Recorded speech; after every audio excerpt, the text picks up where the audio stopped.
Good morning my dear students.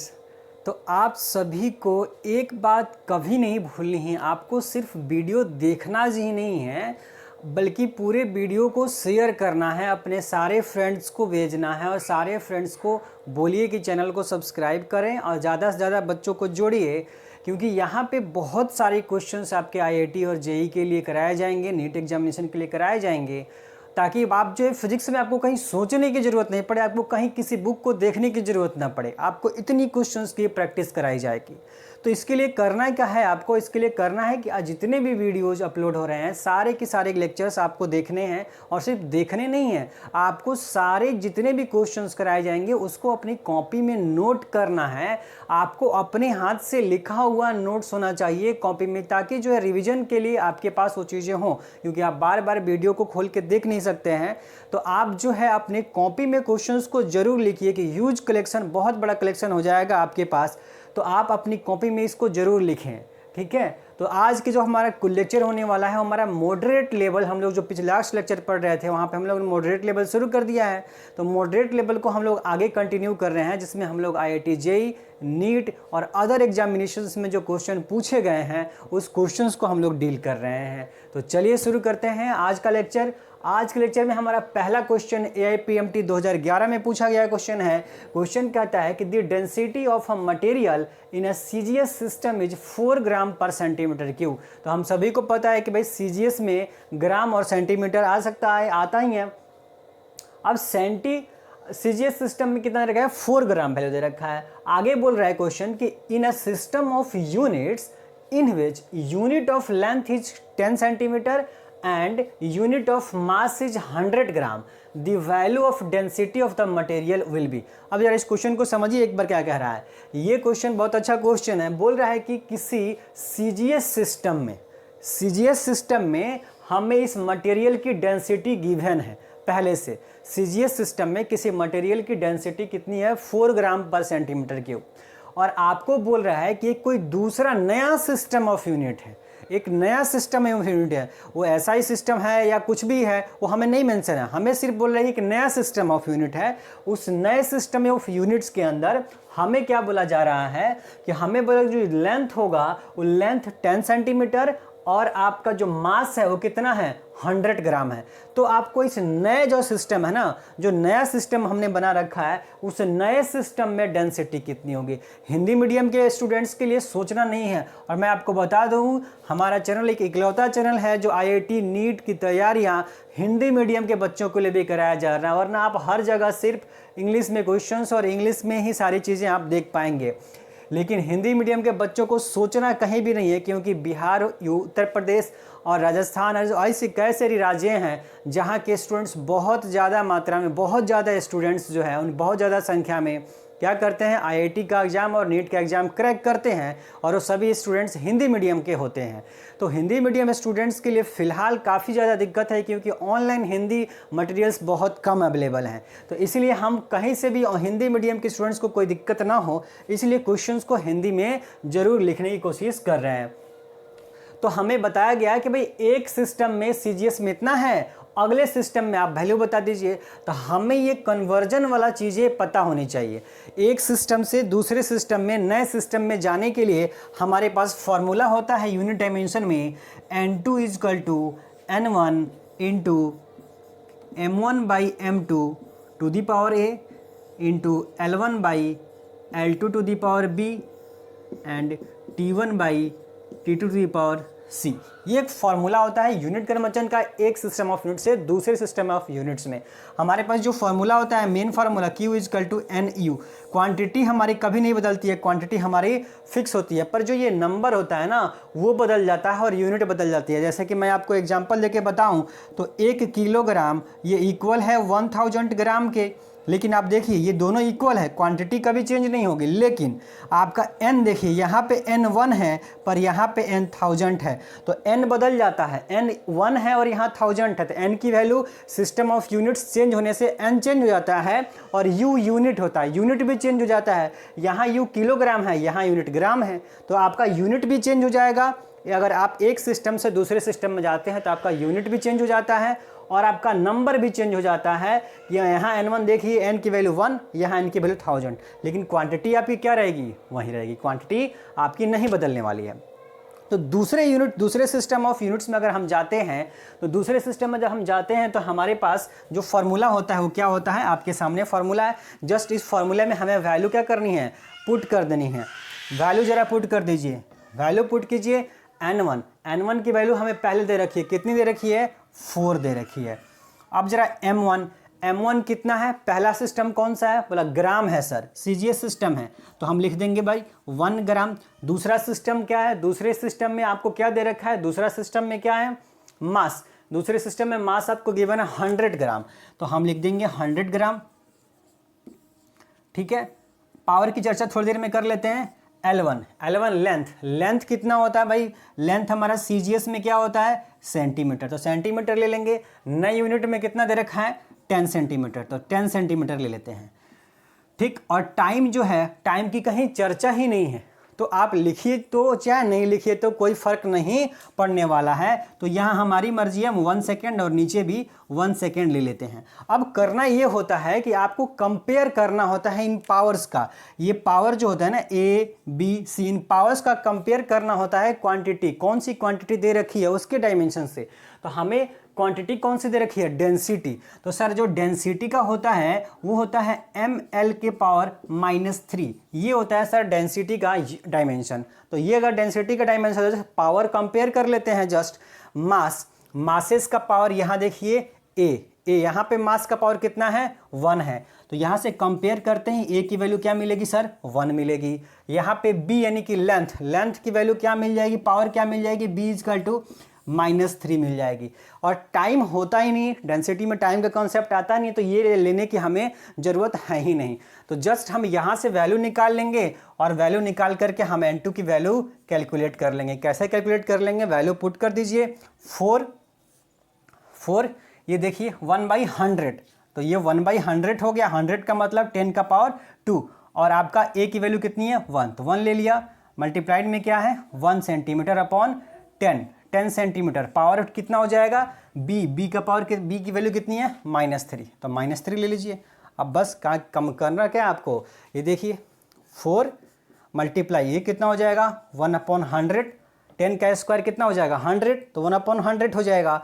और इस 10 का पावर कितना होगा, -3, लेकिन जब इसको ऊपर ले जाएंगे तो क्या हो जाएगा, +3 हो जाएगा। ध्यान दीजिएगा, ये 10 नीचे में है तो पावर हो -3 इसका भी आएगा, लेकिन जब इसको ऊपर ले जाएंगे तो +3।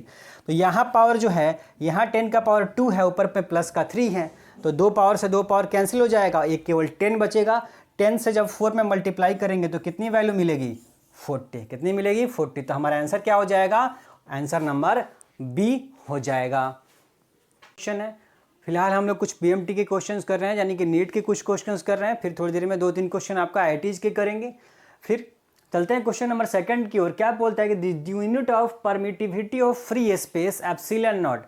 जस्ट बहुत आसान क्वेश्चन है, आप 12th क्लास अगर पढ़ें तो 12th क्लास में आपको पता है इलेक्ट्रोस्टैटिक्स में आप जैसे ही जाते हैं वैसे ही आप जब आते हैं कूलम्स लॉ पे, तो वहाँ पर आपको मिलता है एप्सिलॉन नॉट, यानी कि परमिटिविटी ऑफ फ्री स्पेस कह लें या एयर कह लें, हिंदी में बोलते हैं इसके हवा या निर्वात की विद्युतशीलता।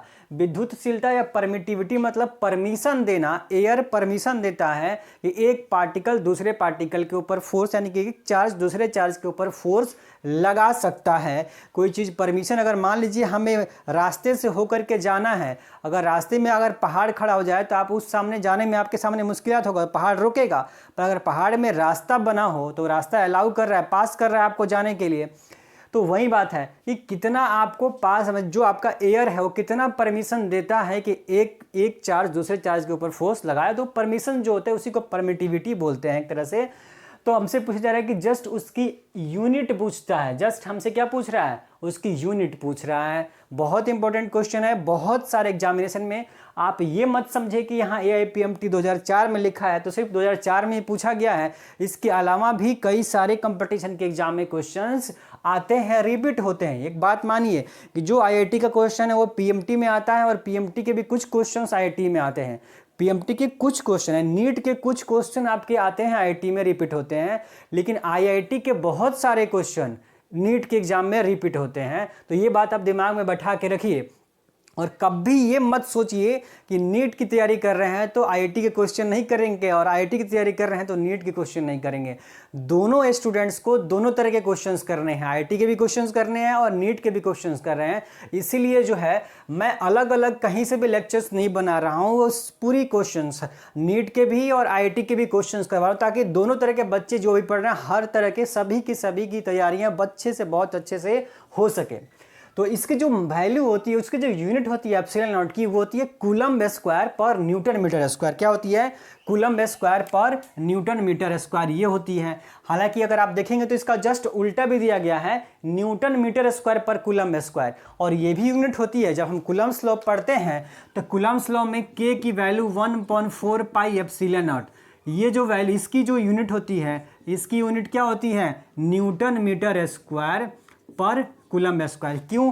क्योंकि 4 पाई ये तो कांस्टेंट है, कांस्टेंट का कोई यूनिट होगा नहीं 4 पाई का, तो एप्सिलॉन नॉट नीचे में है तो ऊपर में नहीं जाएगा, यानी उल्टा कर दीजिए तो उल्टा ये आपका एप्सिलॉन नॉट का डायमेंशन है, इसका उल्टा करेंगे तो ये मिल जाएगा। तो ये डायमेंशन किसका होता है? इस के का डायमेंशन होता है।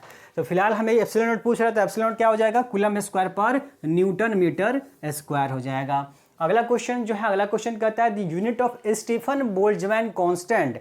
स्टीफन बोल्ट्जमैन कांस्टेंट की यूनिट आपसे पूछी जा रही है। तो अगर आप 11th क्लास पढ़े हैं तो आपने उसमें पढ़ा होगा थर्मल रेडिएशंस के बारे में। जो थर्मल रेडिएशन यानी कि एनर्जी जो है किसी बॉडी से रिलीज होती है, हीट बॉडी से रिलीज होती है, तो कई तरह के कंडक्शन होता है, transfer, mode of transfer, conduction, convection and radiation. तो जो भी अगर मान लीजिए 100 जूल किसी बॉडी से हीट ट्रांसफर हो रहा है तो मैक्सिमम हिस्सा जो होता है वो रेडिएशन के थ्रू ट्रांसफर होता है। तो स्टीफन बोल्ट्जमैन ने बताया था कि भाई कैसे हीट ट्रांसफर होता है, तो उस हीट ट्रांसफर का उन्होंने बताया था, फॉर्मूला दिया था sigma A T to the power 4, sigma A T to the power 4, ये फॉर्मूला है उनका। तो इस फॉर्मूले से हम क्या निकाल सकते हैं? ये सिग्मा जो है, ये सिग्मा यही स्टीफन बोल्ट्जमैन कांस्टेंट है। यही क्या है? स्टीफन बोल्ट्जमैन कांस्टेंट है, यही स्टीफन बोल्ट्जमैन कांस्टेंट होता है। ठीक, तो इस सिग्मा का ही यूनिट पूछ रहा है तो हम बोला हम निकाल सकते हैं। कैसे निकाल देंगे? सिग्मा चाहिए तो ए और टी क्या होगा? क्यू के नीचे आकर के डिवाइड हो जाएगा। ए और टी क्या हो जाएगा सर? क्यू के नीचे डिवाइड हो जाएगा। ये उल्टा लिख रहा हूं तो आप समझिएगा कि भाई इधर से लिखा गया है। ठीक, तो ये sigma equal to Q by A into T 4। Q यानी कि क्या है? क्यू एनर्जी, हीट होती है। क्यू क्या होती है? हीट होती है। तो हीट के लिए भी हम लिख सकते हैं, यहाँ पे क्या हो जाए एक तरह से क्या हो जाएगा? ये बोलिए, यहाँ पे आपका हो जाएगा, हीट के लिए हम यूज करते हैं जूल, और आपका ये एरिया का क्या हो जाएगा? मीटर स्क्वायर, और टी टू दी पावर क्या है? 4। तो हमारा क्या हो जाएगा? टेम्परेचर क्या होता है? केल्विन। तो केल्विन का पावर कितना हो जाएगा? 4। हीट के लिए जूल यूज करेंगे, एरिया के लिए मीटर स्क्वायर यूज करेंगे, टेम्परेचर के लिए केल्विन। तो बोला ऐसा तो ऑप्शन में मिलेगा नहीं सर हमको। तो इसका मतलब जो ट्रांसफर होता है, हीट का ट्रांसफर, वो क्या होता है? वो पर यूनिट सेकेंड होता है। जो हीट की ट्रांसफर की वो बात करते हैं वो पर यूनिट सेकेंड, जो यानी कि जो ये हीट होता है वो क्या होता है? पर यूनिट सेकेंड होता है। आप यानी यहाँ पे टाइम से मल्टीप्लाई कर सकते हैं तो पर यूनिट टाइम होता है। तो इसलिए ये क्या होता है? यूनिट वाट में, जूल में ना करके किस में आता है? हीट आपका ये वाट में हम लोग कन्वर्ट कर देते हैं। तो यहाँ पे जो है ये क्या हो जाएगा यूनिट? फिर सर वाट हो जाएगा। क्या हो जाएगा? वाट, यानी कि वाट पर मीटर स्क्वायर केल्विन 4। तो ऐसा कौन सा ऑप्शन दिया है? Watt per metre square kelvin 4, option number A. तो हमारा करेक्ट आंसर क्या हो जाएगा? ये हो जाएगा। क्यों हुआ? क्योंकि जो हीट ट्रांसफर स्टीफन बोल्ट्जमैन बात करते हैं वो पर यूनिट टाइम की बात करते हैं। तो हीट पर यूनिट टाइम, यानी ऊपर में जूल और नीचे में सेकंड, तो जूल पर सेकंड क्या होता है? वाट होता है सर। तो हमारा क्या मिलेगा यहाँ पे? वाट मिलेगा। क्या मिलने वाला है? वाट मिलने वाला है। तो वाट, और नीचे में एरिया का मीटर स्क्वायर, टेम्परेचर का केल्विन होता है यूनिट, तो केल्विन टू द पावर 4 हो जाएगा। तो हमारा ऑप्शन नंबर कौन हो जाएगा? ए हो जाने वाला है। नेक्स्ट क्वेश्चन जो है काफी इंपॉर्टेंट क्वेश्चन, ये इस तरह का क्वेश्चन जो है आपका, जो ये क्वेश्चन देखिए कितनी इंपॉर्टेंट क्वेश्चन है, आप समझिए इस बात को। कल ही मैंने ये क्वेश्चन, इसका एक अलग तरीके का क्वेश्चन था, इसी टाइप का था, उसमें जस्ट हमने आपसे क्या पूछा था? 1/μ0 एप्सिलॉन नॉट का यूनिट पूछ रखा था, डायमेंशन पूछ रखा था। अब यहाँ पे देखेंगे ये लिखने का तरीका बदल दिया गया है जस्ट, ये देखिए कितनी बार क्वेश्चन एग्जाम के अंदर आ चुका है। ये लिखने का तरीका बदल दिया है। किसी भी चीज़ का पावर अगर हाफ है, किसी भी चीज़ का पावर अगर हाफ है, इसका मतलब वो अंडर रूट है, उसके ऊपर अंडर रूट है। और अगर माइनस है, इसका मतलब वो चीज़ें कहाँ हैं, नीचे में है। यानी कि इस चीज़ को मैं ऐसे लिख सकता हूँ 1/√अंडर mu naught upon epsilon naught. ये जो हमें गिवन है क्वांटिटी, इस क्वांटिटी को हम लोग क्या लिख सकते हैं भाई, पावर हाफ है तो रूट आ जाएगा, और ऊपर में माइनस है तो नीचे में आएगा तो प्लस, तो प्लस का रूट होगा नीचे में, ठीक है। और ये क्या होती है मैक्सवेल के हिसाब से, सर यही तो आपकी लाइट की स्पीड होती है, यही तो लाइट की स्पीड होती है। यानी ये जो होगा वो डायमेंशन, इसका डायमेंशन वही होगा जो लाइट का डायमेंशन, स्पीड का डायमेंशन होगा। और स्पीड का डायमेंशन क्या होता है, LT का पावर -1 होता है सर। तो इसका मतलब हमारा आंसर क्या हो जाने वाला है, आंसर नंबर C हो जाएगा। 15 में पूछा गया क्वेश्चन है, आप देख सकते हैं ये 14 में 15 में। और हम क्वेश्चन आपको बता रहे हैं तो आप देखिए कैसे सिमिलरिटी है क्वेश्चंस में, एक जैसे क्वेश्चंस हैं कैसे। क्वेश्चन नंबर 5 बोल रहा है कि इफ फोर्स वेलोसिटी, फोर्स को F से, वेलोसिटी को V से और टाइम को T से नॉर्मली हम लोग रिप्रेजेंट करते ही हैं, लेकिन जो है आपको कहा जा रहा है कि अगर ये फंडामेंटल क्वांटिटी हैं, जबकि हमें पता है कि फंडामेंटल क्वांटिटी 7 होती हैं, ये सब नहीं होते हैं। ये आपका टाइम एक फंडामेंटल क्वांटिटी है, वेलोसिटी और फोर्स का है आपका डिराइव्ड क्वांटिटी होता है, ठीक। लेकिन आपसे कहा जा रहा है कि नहीं, फोर्स, वेलोसिटी और टाइम को हम फंडामेंटल क्वांटिटी मान रहे हैं, यूनिट मान रहे हैं। तो बोलिए मान रहे हैं, ठीक है मानते हैं, तो चलिए जैसा क्वेश्चन कहेगा उसके अकॉर्डिंग हमें काम करना पड़ेगा। उसके बाद बोल रहे हैं कि then the dimension of mass are, आपके मास का डायमेंशन पूछा जा रहा है। तो बोला अगर मास का डायमेंशन पूछता तो मास के लिए हम लोग क्या केवल M रिप्रेजेंट करते हैं, कैपिटल M नॉर्मली रिप्रेजेंट करते हैं। पर आपसे ये नहीं पूछा जा रहा, आपसे कहा जा रहा है ये कब बताना है आपको, जब आपका ये डायमेंशन, इसको फंडामेंटल क्वांटिटी माना जाए। तो बोला चलिए ठीक है, इसका मतलब डायमेंशन में हमें फोर्स भी दिखाना है, वेलोसिटी भी दिखाना है और टाइम भी। आपके ऑप्शंस के अकॉर्डिंग आप देखिए, ऑप्शन में आपको फोर्स, वेलोसिटी और टाइम के फॉर्म में दिया है। तो बहुत आसान क्वेश्चन है, कैसे कर सकते हैं। हमें पता है कि फोर्स इज इक्वल टू क्या होता है sir, force is equal to होता है sir mass into acceleration, mass into acceleration होता है, ये होता है। और हम इसको एक्सेलरेशन को क्या लिख सकते हैं, mass into velocity per unit time, ऐसे आप लिख सकते हैं सिंपली समझने के लिए। डायमेंशन लिखने के लिए change in velocity per unit time, change in velocity per unit time होती है क्या, एक्सेलरेशन। लेकिन हम लोग चेंज को लेकर के, क्योंकि हमें डायमेंशन रिप्रेजेंट करना है जस्ट, इसीलिए हम लोग केवल वेलोसिटी ले रहे हैं फिलहाल। तो क्या हो जाएगा, हमें क्या किसका डायमेंशन चाहिए, बोला मास का। तो कोई दिक्कत नहीं है, मास का डायमेंशन चाहिए तो V/T इधर लेके आइए, तो इधर मास हो जाए और इधर क्या हो जाएगा फोर्स। तो फोर्स में ये T डिवाइड में इधर आएगा तो मल्टीप्लाई, तो फोर्स के साथ T क्या हो जाएगा मल्टीप्लाई। और वेलोसिटी क्या है, मल्टीप्लाई में है M के साथ, इधर आएगा तो डिवाइड। जरा देखेंगे, इसको सजा दीजिए, डायमेंशन के फॉर्म में लिखना है। तो टाइम को किससे रिप्रेजेंट कर रहा है सर, कैपिटल T से, तो हम लोग कैपिटल T ले लेंगे, ठीक है। तो ये F का F रह गया, इस T को आप T ले लीजिए, और V नीचे में है, तो नीचे में पावर किसका है, कितना है इसका 1, ऊपर जाएगा तो -1, तो ये क्या हो जाएगा -1। तो हमारा क्या बन जाएगा, मास के लिए अगर हम डायमेंशन लिखेंगे तो F V⁻⁻1 और T, तो ऐसा कौन सा ऑप्शन दे रखा है, F V⁻⁻1 T। तो हमारा आंसर क्या हो जाएगा, आंसर नंबर D हो जाएगा। आंसर क्या हो जाएगा हमारा, D हो जाएगा। अगला क्वेश्चन देखते हैं, अगला नंबर क्वेश्चन देखिए कैसे है, एक जैसा देखिए। इफ एनर्जी, ऊर्जा, वेलोसिटी V यानी कि वेग, और टाइम को T are taken as fundamental units यानी क्वांटिटीज, यानी कि यहाँ पे फोर्स, वेलोसिटी और टाइम को ले रहा था, और यहाँ पे एनर्जी, वेलोसिटी और टाइम को ले रहा है अब की बार। और पिछली बार किसका डायमेंशन पूछा जा रहा था, मास का। अब की बार आपसे पूछा जा रहा है सरफेस टेंशन का, पृष्ठीय तनाव का। पृष्ठीय तनाव, सरफेस टेंशन का क्या पूछा जा रहा है सर, डायमेंशन पूछा जा रहा है। तो अगर ऐसा पूछा जाएगा तो बोला सर ये तो पृष्ठीय तनाव का नाम बहुत बच्चे सुने नहीं, पर ये कहाँ है, बोला ये तो पढ़ना है फ्लूइड मैकेनिक्स के अंदर। अगर आप पढ़े हैं तो आए होंगे पढ़ के 11th क्लास में, 11th क्लास में इसका नाम जरूर सुने होंगे, पृष्ठीय तनाव। पृष्ठीय तनाव सरफेस टेंशन अगर को हम नॉर्मली सिग्मा से रिप्रेजेंट करते हैं, फोर्स पर यूनिट लेंथ को किसको बोलते हैं, फोर्स पर यूनिट लेंथ को। सरफेस टेंशन का फार्मूला होता है फोर्स पर यूनिट लेंथ, यानी कि अगर आप इसका डायमेंशन लिखिए सरफेस टेंशन का, तो फोर्स के लिए हमारा डायमेंशन सर क्या होता है, mLT⁻⁻2 होता है, और लेंथ के लिए सर L होता है। तो लेंथ के लिए L होता है, तो जैसे L है ऊपर में है, L नीचे में है, कैंसिल आउट हो जाएगा, तो इसका डायमेंशन क्या बन जाएगा सर सरफेस टेंशन का, m2T⁻²। ये डायमेंशन होता है किसका, सरफेस टेंशन का, ठीक है। पर हमें क्या इसके फॉर्म में रिप्रेजेंट करना है, बोला नहीं, हमें तो रिप्रेजेंट करना है एनर्जी, वेलोसिटी और टाइम के फॉर्म में, हमें मास के फॉर्म में रिप्रेजेंट नहीं करना है, हमें एनर्जी इसके फॉर्म में रिप्रेजेंट करना है। तो ये जरूरी है जानने के लिए, मैं इसलिए बता दिया क्योंकि इसका भी यूज हम लोग करेंगे। तो कैसे कर पाएंगे क्वेश्चन, ठीक है, एक क्वेश्चन कैसे करेंगे, चलिए देखिए कैसे करते हैं।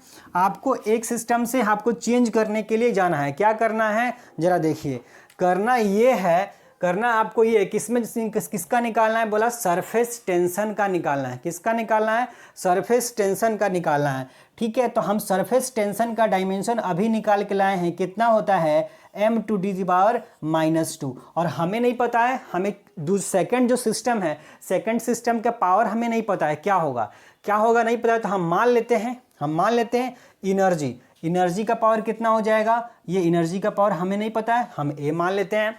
वेलोसिटी v का पावर क्या मान लेते हैं, b मान लेते हैं, और टाइम t का पावर क्या मान लेते हैं, c मान लेते हैं। ये मान लेते हैं, हमें नहीं पता है क्या होने वाला है, तो हम ABC मान लेते हैं, ठीक है। ये आपका डायमेंशन वाले चैप्टर के अंदर आपको ये पढ़ना होता है कि कोई क्वांटिटी का डेरिवेशन करने के लिए ये रिलेशन पढ़ा जाता है कि कोई क्वांटिटी आपको इस क्वांटिटी पे डिपेंड करती है। मान लीजिए आपको बोला जाएगा कि आपका जो टाइम पीरियड है वो टाइम पीरियड किसका टाइम पीरियड, आपका सिंपल पेंडुलम का ऑसिलेशन का टाइम पीरियड आपके पेंडुलम के लेंथ पे और एक्सेलरेशन ड्यू टू ग्रेविटी पे डिपेंड करता है। तो आप उनके लिए फॉर्मूला ड्राइव कीजिए, उनके बीच रिलेशन बताइए। तो हम लोग रिलेशन निकालते हैं T=2π√L/g। उसी तरीके से हम लोग इस क्वेश्चन को भी हम लोग ड्राइव करेंगे। तो मैं डायरेक्टली यहाँ पे लिखने की कोशिश कर रहा हूँ, अगर आप चाहें तो आप इसको लिख सकते हैं, फॉर्मूला के फॉर्म में लिख सकते हैं कि भाई जो आपका डेंसिटी है, डेंसिटी जो है वो डेंसिटी किसके फॉर्म में है, इसके फॉर्म में, बल्कि क्या बोलते हैं इसको, ये पृष्ठीय तनाव जो है, पृष्ठीय तनाव को हम किस फॉर्म में लिख सकते हैं, इस फॉर्म में लिख सकते हैं। पावर हमें नहीं पता है, चलिए कोई बात नहीं है, नहीं पता है। अच्छा, आप एक काम कीजिए, चूंकि हो सकता है नीचे आपको नहीं दिखे, तो आप ऊपर वाला क्वेश्चंस का एक बार स्क्रीनशॉट ले लीजिए। मैं इस ऊपर वाले क्वेश्चंस को मिटा दे रहा हूं, ठीक, ताकि इस क्वेश्चन को सॉल्व किया जा सके।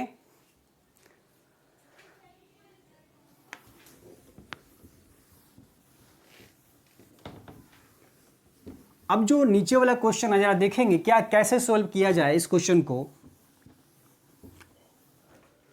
कैसे सॉल्व किया जाए। तो mt⁻² है, e का पावर हमें नहीं पता है, तो कोई बात नहीं है, नहीं पता है तो mt⁻², लेकिन हमें एनर्जी का पता है, वो क्या होता है mL²T⁻², ये होता है एनर्जी का, और इसका पावर कितना है a, तो बोला a ले लेंगे। वेलोसिटी का कितना होता है सर, LT का पावर -1 होता है, पावर कितना है b ले लिया। और टाइम के लिए, टाइम का तो क्या होगा, t ही होगा, तो t का पावर c, बस ये कर लीजिए। और दोनों तरफ पावर्स का कंपैरिजन कर लेना होता है, पावर कंपेयर कर लीजिए जस्ट दोनों तरफ। तो अगर आप देखेंगे इसको सजा के यहाँ पर लिखेंगे तो m तो एक ही है, तो m एक ही रहेगा पावर, l का पावर 2, तो यहाँ पे क्या हो जाएगा l का पावर 2, a मल्टीप्लाई होगा तो 2a हो जाएगा। यहाँ l का पावर 1 है और b है तो क्या हो जाएगा b। तो आप यहाँ क्या हो जाएगा सेम, अगर बेस सेम होता है तो पावर क्या होते हैं, जुट जाते हैं। अगर आपका बेस सेम हो तो पावर क्या हो जाएगा सर, जुट जाएगा। तो l का पावर यहाँ देखो 2 है और यहाँ l का पावर b है, तो 2a में b क्या हो जाएगा, जुट जाने वाला है, क्या हो जाएगा, जुट जाएगा। अब रह गया टाइम, तो टाइम का पावर यहाँ क्या है -2a है सर, -2 है। और यहाँ कितना है, यहाँ कितना, अच्छा यहाँ भी है, यहाँ कितना है -b है, और यहाँ कितना है +c है। इतनी वैल्यू है टाइम का। अब बस आपको करना क्या है, कंपेयर कर लेना है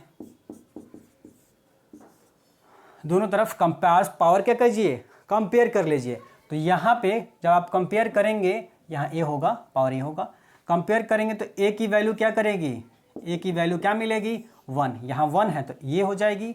यहाँ पे एल का पावर 2a प्लस बी है तो यहाँ l बोला है ही नहीं, यानी l नहीं है तो l का पावर क्या लिख लेंगे 0।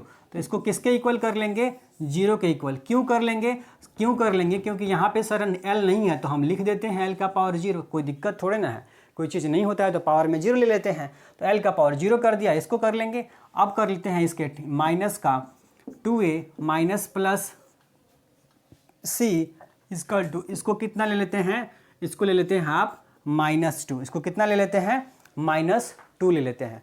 जब आप इन तीनों को इक्वेशंस को सोल्व, यहाँ a की वैल्यू कितनी है 1 पुट करेंगे तो यहाँ कितना हो जाएगा, b की वैल्यू सर कितनी हो जाएगी -2 निकल जाएगी। a की वैल्यू 1 पुट करेंगे तो 2 इधर जाएगा तो -2। अब वैल्यू जब मिल गई a और b की तो पुट कर दीजिए यहाँ पे -2 इंटू a की वैल्यू कितनी है सर 1 है, माइनस का b की वैल्यू कितनी है, ये ध्यान से देखिए b की वैल्यू कितनी है -2, ये माइनस इसका है और ये b की वैल्यू -2 है, प्लस c इजकल टू -2। आप कर दीजिए, ये कितना हो जाएगा सर, ये -2 और ये +2 प्लस c इजकल टू -2। तो -2 से +2 कैंसिल और c की वैल्यू क्या मिल गई -2 मिल गई। अब आपको a b c की वैल्यू जैसे सर मिल गई, जस्ट आप नीचे वाले में पुट करेंगे तो e का पावर a यानी कि a रह जाएगा 1, v का पावर यानी कि -2, v का पावर b है तो b की वैल्यू कितनी निकल के आई -2, और t का पावर c है तो t की वैल्यू भी कितनी है, c की वैल्यू भी कितनी है -2। तो जरा हम देखेंगे कि ऐसा हमारे कौन से ऑप्शन में आ रहा है कि v का पावर भी -2 और t का पावर भी -2। तो सर ऐसा ऑप्शन नंबर हमारे पास कौन सा है b, तो हमारा आंसर क्या हो जाएगा b हो जाएगा। इस क्वेश्चन को भी आप अपनी कॉपी में जरूर नोट कीजिए, काफी इंपॉर्टेंट क्वेश्चन है। 7 बोलता है क्वेश्चन नंबर कि इफ x इजकल टू 80 प्लस bt स्क्वायर फिर x is distance in kilometre and t is time in second then the unit of b is. Hindi medium के स्टूडेंट्स के लिए थोड़ा सोचना नहीं है आपको, क्वेश्चंस जो है हिंदी में जरूर नहीं लिखा गया है, लेकिन आपको बहुत अच्छे से मैं क्वेश्चन समझा रहा हूँ। क्वेश्चन में क्या दिया गया है कि x की कुछ वैल्यू दे रखी है, x कोई क्वांटिटी है और जहाँ पे x क्या है डिस्टेंस है, दूरी है, और वो डिस्टेंस किस में दिया गया है किलोमीटर में। खासियत इस क्वेश्चन की यही है कि डिस्टेंस आपको किस में दे रखा है किलोमीटर में दे रखा है। खैर वो जिसमें दिया हो, ऑप्शन में हम देखेंगे तो ऑप्शन में मुझे हर जगह किलोमीटर ही दिया गया है तो हमें ज़्यादा सोचना है ही नहीं।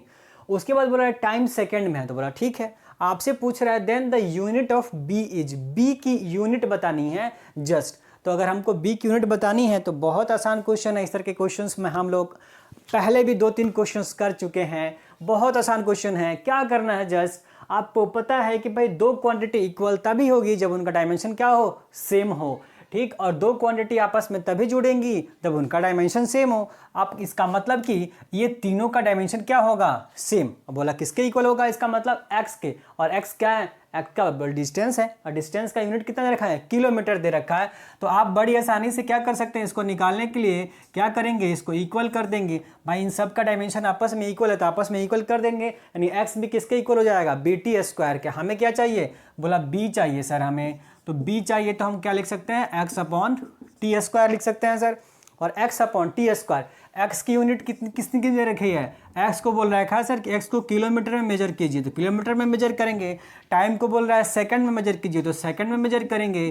तो kilometre upon second square, kilometre पर सेकंड स्क्वायर। ऐसा कौन सा ऑप्शन है सर, ऐसा ऑप्शन नंबर सी है। तो हमारा आंसर क्या हो जाएगा, ऑप्शन सी हो जाएगा। अब चलते हैं अगले क्वेश्चन की ओर। अगला क्वेश्चन जो है, इस तरह का क्वेश्चन जो है पावर वाला क्वेश्चन भी हम लोग 2 क्वेश्चंस पहले के लेक्चर में से पढ़ चुके हैं, फिर भी ये क्वेश्चन आपको पूछा गया है नीट के अंदर 2013 में।